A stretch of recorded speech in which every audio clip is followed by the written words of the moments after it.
What if I told you that one single day could reveal pretty much everything you need to know about where tech is heading?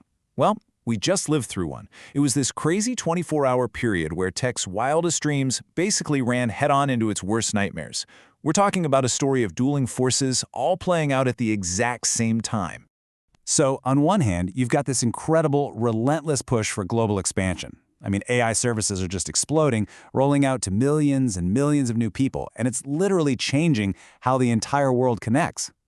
But then, at the exact same time, you get the flip side of that coin. A single tiny security flaw blows up into a massive, devastating hack in the gaming world. We're talking about one of the year's most hyped-up games just leaked all over the internet before anyone was supposed to see it. And then, as if that wasn't enough, the very engine that powers modern productivity for so many of us, a major AI platform that millions of people count on every single day, it just went dark. Poof, gone. For hours, work, creativity, entire workflows just stopped cold.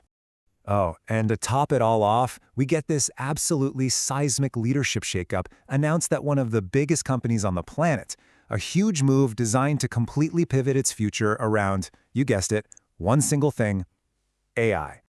Okay, so let's dive into the first major theme of the day, this great AI power grab. It's this relentless global push for AI dominance. Seriously, you gotta think of it like a high-stakes race, and all the tech giants are making their big moves. So, the day really kicked off with Google making a huge play. They just unleashed their Gemini AI assistant directly into the Chrome browser across 7 new countries in the Asia-Pacific region. We're talking Australia, Japan, South Korea, the lot. And listen, this was not just some minor update. This was a super aggressive strategy to weave AI so deeply into the web that you can't imagine browsing without it. And you know, this isn't just some gimmick. The integration goes incredibly deep. We're not just talking about a little chatbot in a sidebar here. On your desktop, Gemini can look at multiple tabs you have open and answer really complex questions based on all of them. And then there's this personal intelligence feature that, get this, can connect to your Gmail and Photos to give you answers that are genuinely personalized. It's clear what Google's betting on. Once you try this, you're not going to want to go back. And the scale of what's at stake here, it's just mind-boggling. The Asia-Pacific region alone has a market of over 2.5 billion internet users. So by baking Gemini right into Chrome, the world's most popular browser, Google is making a direct play to basically own the daily digital habits of this absolutely massive audience. But here's the thing. All that amazing software ambition, well, it needs some seriously powerful hardware to run on. And wouldn't you know it, on the very same day news breaks that Google is talking with Marvell Technology to develop its own custom AI chips. The goal here is pretty clear. They want to rely less on companies like NVIDIA and start building their own super efficient custom-made engines to power their growing AI empire. And you better believe the market noticed. Instantly. The second that news hit, Marvell's stock just shot up, soaring almost 6% to a brand new record high. This tells you it's not just some small component deal, it's a huge signal of a major shift happening in the multi-billion-dollar AI chip market.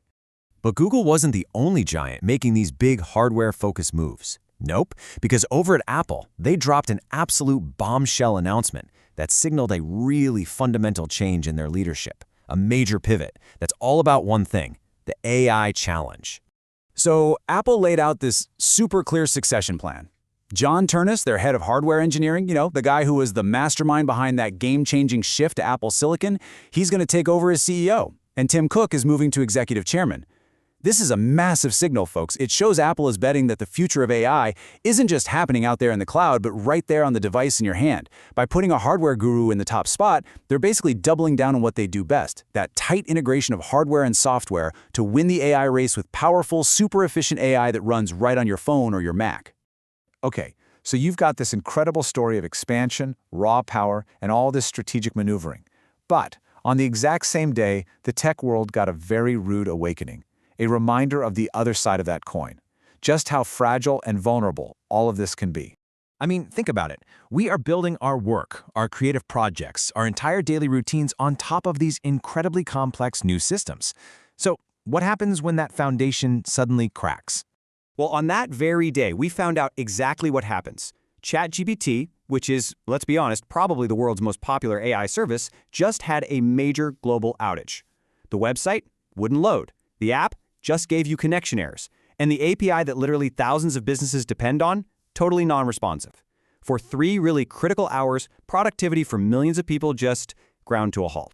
You know, what this outage really was a kind of global fire drill. It was this stark reminder of just how dangerous it is to rely on a single service for everything.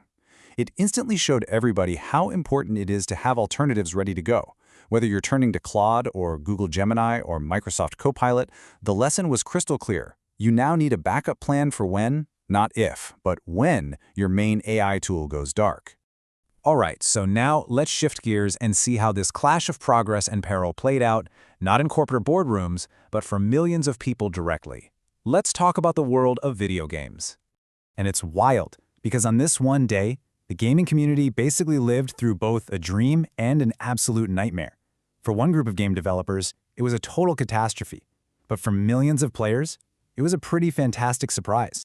So here's the disaster part. A developer discovered this massive security flaw in Indonesia's official game rating system. So what happened was, developers would send in private footage to get their games rated, but it was being stored without proper encryption. This meant someone could just get in.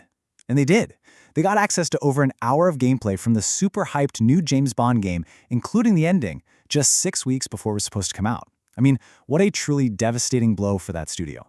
But then, on the complete flip side of that disaster, gamers were having an awesome day.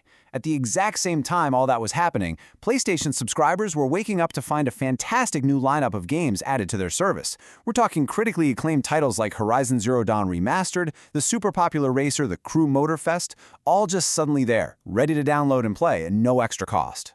So, okay.